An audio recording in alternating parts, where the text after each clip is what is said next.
আজকে যে ঘটনাটা তোমাদের বলতে চলেছি সেটা আমি আজ পর্যন্ত কাউকে খুলে বলিনি। কারণ কিছু ঘটনা শুধু ভয়ের নয়, কিছু ঘটনা মানুষের ভিতরটা বদলে দেয়। আজও মাঝরাতে ঘুম ভেঙে গেলে আমি সেই রাতটার কথা ভাবি।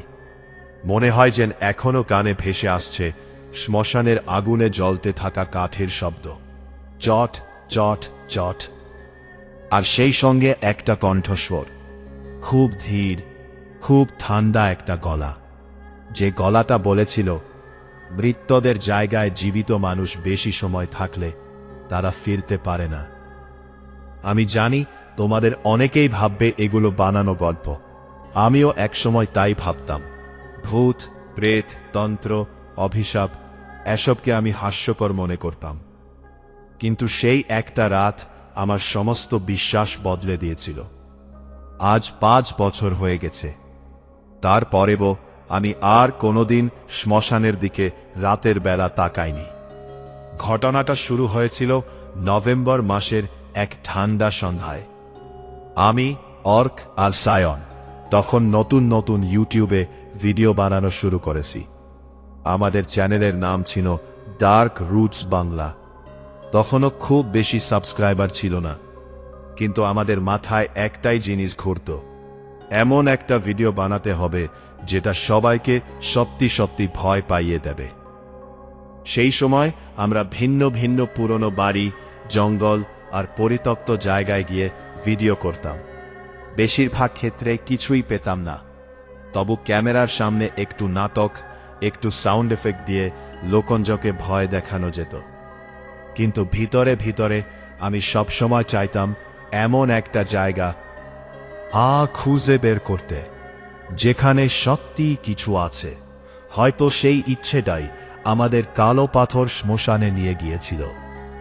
সেই দিন সন্ধ্যায় আমরা 3 জন একটা ছোট্ট চায়ের দোকানে বসেছিলাম। দোকানটা নদিয়ার এক পাড়া গায়ে। চারপাশে কুয়াশা নামতে শুরু করেছে। দোকানের মালিক পুরনো রেডিওতে রবীন্দ্রসঙ্গীত চালিয়ে চা বানাচ্ছিল। অর্ক তখন মোবাইল স্ক্রোল করতে করতে বিরক্ত গলায় বলল, এভাবে আর হবে না রে, ভিউ একদম পড়ে যাচ্ছে। সায়ন চায়ে বিস্কুট ডুবিয়ে বলল, সবাই এখন ফেক বলে গালি দেয়, নতুন কিছু করতে হবে। আমি চুপচাপ বসেছিলাম। মাথার মধ্যে তখন শুধু একটা চিন্তাই ঘুরছিল, কোথায় পাওয়া যাবে সত্যিকারের ভয়ের জায়গা। ঠিক তখনই দোকানের এক কোণে বসে থাকা বুড়ো লোকটা হঠাৎ বলল, সত্যিকারের ভয় দেখতে চাইলে কালো পাথর শ্মশানে যাও। আমাদের 3 জন একসঙ্গে তাকালাম। লোকটার বয়স 70-এর কাছাকাছি হবে। মুখ ভর্তি সাদা দাড়ি, চোখ দুটো কেমন অদ্ভুত শান্ত, হাতে একটা পুরনো লাঠি। আমি হেসে বললাম, কেন, ওখানে ভূত আছে নাকি? লোকটা কোনো হাসি হাসল না, শুধু ধীরে ধীরে বলো, ভূত থাকলে মানুষ বাঁচে, ওখানে যেটা আছে সেটা মানুষের থেকেও খারাপ। চায়ের দোকানের মালিক সঙ্গে সঙ্গে ফিসফিস করে বলো, ওসব কথা এখন বলবেন না কাকা। লোকটা মালিকের দিকে তাকাল, তারপর খুব নিচু গলায় বলো, সবাই তো চুপ করেই আছে, তাই ওটা এখনো বেঁচে আছে। আমি তখনও ব্যাপারটাকে সিরিয়াসলি নেইনি, বরং মনে হচ্ছিল এটাই তো দরকার, এমন রহস্যময় গল্পই তো ভাইরাল হয়। আমি বুড়ো লোকটার সামনে গিয়ে বসলাম। কালো পাথর শ্মশান কোথায়? লোকটা কিছুক্ষণ চুপ করে আমার দিকে তাকিয়ে রইল। সেই দৃষ্টি আজও আমি ভুলতে পারিনি। মনে হচ্ছিল লোকটা শুধু আমাকে দেখছে না, আমার ভিতরটাও দেখে ফেলছে।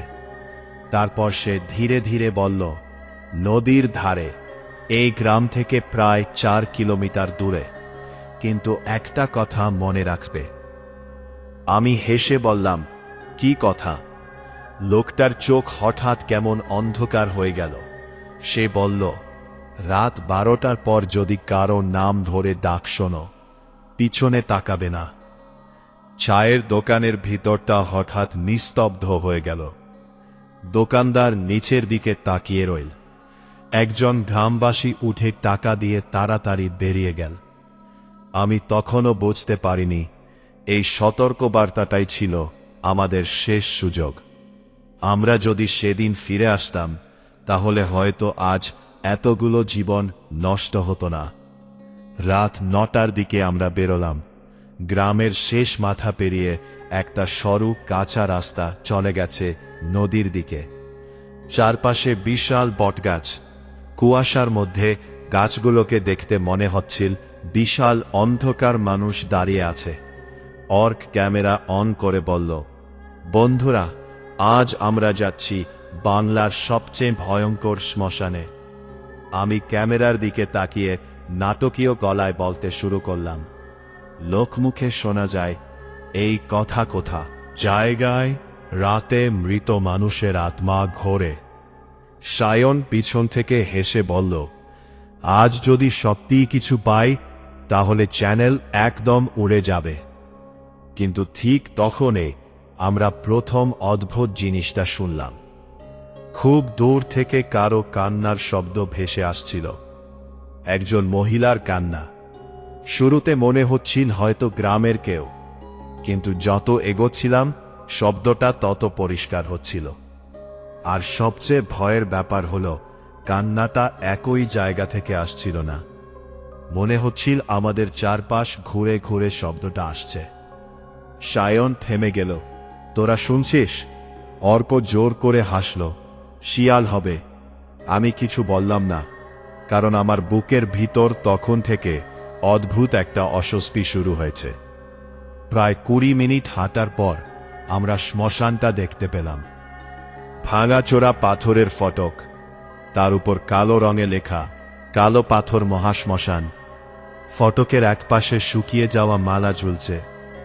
ভিতরে ঢুকতেই একটা গন্ধ নাকে এলো, পোড়া কাঠ আর কিছু একটা পচা গন্ধ। চাঁদের আলোয় দেখতে পেলাম কয়েকটা আধো পোড়া কাঠ এখনো পড়ে আছে। কোথাও কোথাও ছাই উড়েছে। নদীর জল একদম কালো দেখাচ্ছিল, আর পুরো জায়গাটার মধ্যে এমন একটা নীরবতা ছিল যেন এখানে শব্দ করাটাও নিষিদ্ধ। অর্ক ক্যামেরা ঘুরিয়ে চারপাশ দেখাচ্ছিল। বন্ধুরা, জায়গাটা দেখতেই ভয়ঙ্কর। ঠিক তখনই সায়ন ফিসফিস করে বলল, ওইদিকে কে দাঁড়িয়ে আছে? আমরা দুজন একসঙ্গে তাকালাম।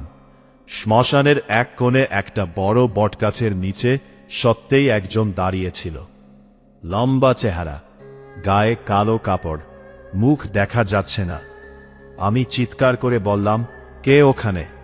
কোনো উত্তর এল না। লোকটা স্থির হয়ে দাঁড়িয়ে রইল। অর্ক ক্যামেরার জুম করতেই হঠাৎ স্ক্রিনটা ঝাপসা হয়ে গেল। একটা বিকট শব্দ উঠল ক্যামেরা থেকে। তারপর স্ক্রিন কালো। ধুর শালা, অর্ক বিরক্ত হয়ে বলল, ক্যামেরা হ্যাং করেছে। আমি আবার তাকালাম বটগাছটার দিকে, কিন্তু সেখানে তখন কেউ নেই, একদম কেউ না। সায়ন ধীরে ধীরে বলল, আমি কিন্তু সত্যিই কাউকে দেখেছিলাম। আমি জোর করে হেসে বললাম, কুয়াশায় ভুল দেখেছিস। কিন্তু ভিতরে ভিতরে আমিও বুঝতে পারছিলাম আমরা তিনজন একই ভুল দেখতে পারি না। তারপর আমরা শ্মশানের ভিতরে আরও গভীরে ঢুকতে শুরু করলাম। জায়গাটা যত ভিতরে যাচ্ছিল তত অদ্ভুত লাগছিল। কোথাও একটা পেঁচার ডাক নেই, কোনো ঝিঁঝি পোকার শব্দ নেই। মনে হচ্ছিল পুরো জায়গাটা মৃত। হঠাৎ অর্ক নিচের দিকে তাকিয়ে বলল, এটা কি? মাটির ওপর কিছু আঁকা ছিল, লাল রং দিয়ে একটা বিশাল গোল চিহ্ন। তার চারপাশে অদ্ভুত সব প্রতীক, আর ঠিক মাঝখানে একটা মানুষের খুলি। আমার শরীর ঠান্ডা হয়ে গেল। সায়ন ফিসফিস করে বলল, এগুলো তান্ত্রিকদের চিহ্ন না। আমি কিছু বলার আগেই পিছন থেকে একটা গলা ভেসে এলো, ওখানে পা দিও না। আমরা তিনজন ঘুরে দাঁড়ালাম। অন্ধকারের মধ্যে একজন বৃদ্ধ দাঁড়িয়ে আছে। তার গায়ে ছাই মাখা, চোখ দুটো অস্বাভাবিক উজ্জ্বল, হাতে একটা লণ্ঠন। আমি অবাক হয়ে বললাম, আপনি কে? লোকটা ধীরে ধীরে এগিয়ে এলে, তারপর বলল, যে জায়গায় দাঁড়িয়ে আছো সেখানে জীবিত মানুষের আসা উচিত না। সায়ন কাপা গলায় বলল, আপনি এখানে থাকেন? বৃদ্ধ মাথা নাড়ল। অনেক বছর ধরেই। আমি বললাম, লোকজন বলে এখানে নাকি কিছু আছে। বৃদ্ধ কিছুক্ষণ চুপ করে রইল, তারপর বলল, কিছু না, কেউ আছে। হঠাৎ ঠান্ডা বাতাস বইতে শুরু করল। লণ্ঠনের আগুন কাপ তে লাগল। বৃদ্ধ ধীরে ধীরে আমাদের দিকে তাকিয়ে বলল, আজ অমাবস্যা, আজকের রাতেও জেগে ওঠে। আমার গলা শুকিয়ে গেল। ও মানে? বৃদ্ধের ঠোঁট ধীরে ধীরে কেঁপে উঠল। তারপর সে বলল, শ্মশানের পুরোহিত। বৃদ্ধের মুখ থেকে কথাটা বেরোতেই চারপাশের বাতাস যেন আরো ভারী হয়ে উঠল। শ্মশানের পুরোহিত শব্দগুলো কানে যেতেই সায়ন আমার হাত চেপে ধরল। রাহুল, চল ফিরে যাই। কিন্তু তখন আমার ভিতরে অন্য জিনিস কাজ করেছিল। ভয় না, কৌতূহল। কারণ একজন ইউটিউবার হিসেবে আমি বুঝতে পারছিলাম, যদি এই জায়গায় সত্যই কোনো রহস্য থাকে, তাহলে এই ভিডিও আমাদের জীবন বদলে দিতে পারে। আমি বৃদ্ধকে জিজ্ঞেস করলাম, পুরোহিত মানে? এখানে আগে কেউ থাকতো? বৃদ্ধ ধীরে ধীরে মাথা তুলল। তার চোখের দিকে তাকিয়ে আমার বুকটা কেমন করে উঠল। কারণ সেই চোখে মানুষের মতো কিছু ছিল না, ছিল শুধু ক্লান্তি আর অদ্ভুত এক আতঙ্ক। সে বলল, অনেক বছর আগে এই শ্মশানে এক তান্ত্রিক পুরোহিত ছিল। নাম কেউ উচ্চারণ করত না, সবাই শুধু পুরোহিত বলেই ডাকত।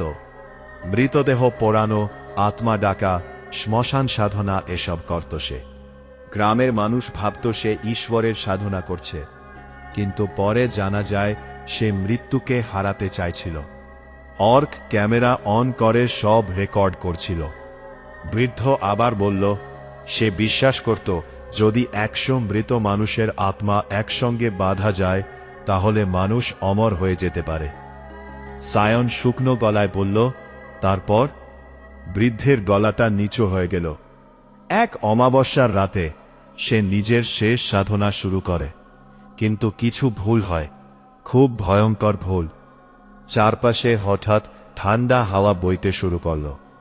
নদীর দিকে থেকে কুয়াশা ধীরে ধীরে এগিয়ে আসছিল। বৃদ্ধ বলল, সেই রাতের পর থেকে পুরোহিত আর মানুষ ছিল না। আমি হেসে বললাম, মানে ভূত? বৃদ্ধ হত চিৎকার করে উঠল। আমরা তিনজন চমকে উঠলাম।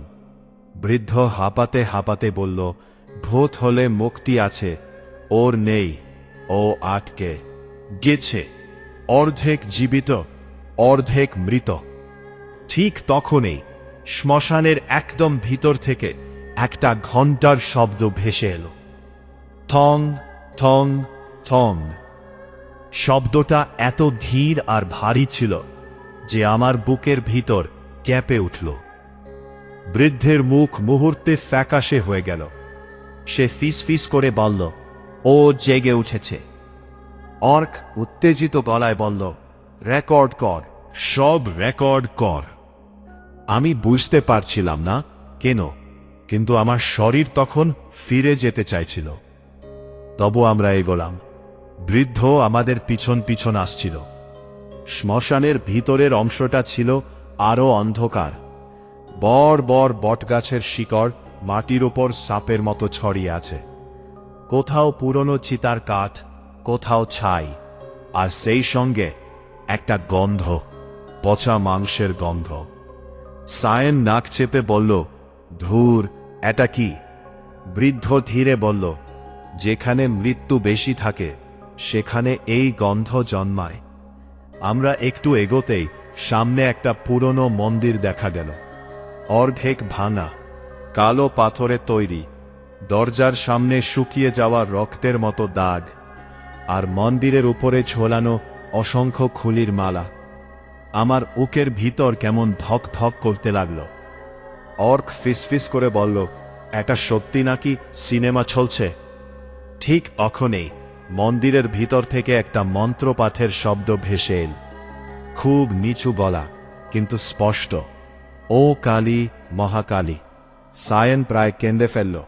রাহুল, আমি আর থাকব না, আমি নিজেও ভয় পাচ্ছিলাম, কিন্তু তখন আর পিছিয়ে আসার সাহস হচ্ছিল না। আমরা ধীরে ধীরে মন্দিরের দরজা আর কাছে গেলাম। ভিতরে প্রথমে কিছু দেখা যাচ্ছিল না, শুধু অনেকগুলো প্রদীপ জ্বলছিল। তারপর আমার চোখ ধীরে ধীরে অন্ধকারে অভ্যস্ত হতেই আমি যেটা দেখলাম সেটা আজও দুঃস্বপ্ন হয়ে ফিরে আসে। মন্দিরের মাঝখানে একজন বসে আছে, লম্বা জটা, সারা শরীরে ছাই, গলায় মানুষের হাড়ের মালা, আর তার সামনে একটা আধো পোড়া মৃতদেহ। লোকটা মৃতদেহটার মাথায় হাত রেখে মন্ত্র পড়ছিল। আমার হাত ঠান্ডা হয়ে গেল। অর্ক কাপা হাতে ক্যামেরা তুলল। ঠিক তখনই লোকটা থেমে গেল, ধীরে ধীরে মাথা ঘুরিয়ে আমাদের দিকে তাকাল। আর আমি বুঝলাম ও মানুষ না। তার চোখ দুটো সম্পূর্ণ সাদা, চোখের ভিতরে মণি নেই, ঠোঁটের কোণ দেখে কালো রক্ত গড়িয়ে পড়ছে, আর মুখে এমন একটা হাসি যেটা কোনো জীবিত মানুষের হতে পারে না। সায়ন চিৎকার করে উঠল। সঙ্গে সঙ্গে মন্দিরের সব প্রদীপ একসঙ্গে নিভে গেল। চারপাশ অন্ধকার। তারপরই কানে এল ফিসফিস আওয়াজ। অনেকগুলো গলা একসঙ্গে কথা বলছে, চলে যা, চলে যা, চলে যা।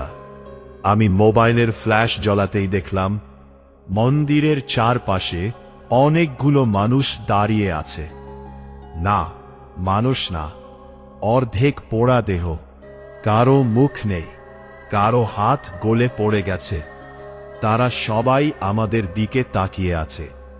অর্ক চিৎকার করে দৌড় দিল। আমরা পিছন পিছন ছুটতে শুরু করলাম।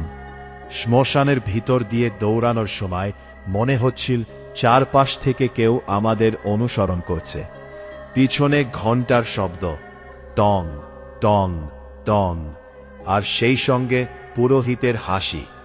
আমি একবার পিছনে তাকিয়ে দেখলাম সে হাঁটছে না, মাটির উপর ভেসে ভেসে এগিয়ে আসছে। তার সাদা চোখ অন্ধকারের মধ্যে জ্বলছে। সায়ন কান্দে কান্দে বলল, ও আমাদের ছাড়বে না। বৃদ্ধ চিৎকার করে উঠল, নদীর দিকে দৌড়াও, ও জল পার হতে পারে না। আমরা প্রাণপণে দৌড়াতে লাগলাম। হঠাৎ অর্ক একটা শিকড়ে পা আটকে পড়ে গেলে ক্যামেরা ছিটকে পড়ল মাটিতে। আমি থামতে যাচ্ছিলাম, কিন্তু তখনই অর্ক চিৎকার করে উঠল। আমি পিছনে তাকিয়ে যা দেখলাম আজও সেটা ভাবলে হাত কাঁপে। অন্ধকার থেকে অনেকগুলো কালো হাত বেরিয়ে এসে অর্ককে টেনে ধরেছে। সে প্রাণপণে চিৎকার করছে, বাছা। তারপর হঠাৎ চুপ, একদম চুপ। মনে হলো শব্দটাই যেন গিলে ফেলা হলো। সায়ন পাগলের মতো দৌড়াচ্ছিল, আমিও, কিন্তু পিছনে তখনও ঘণ্টা বাজছে, টং টং টং।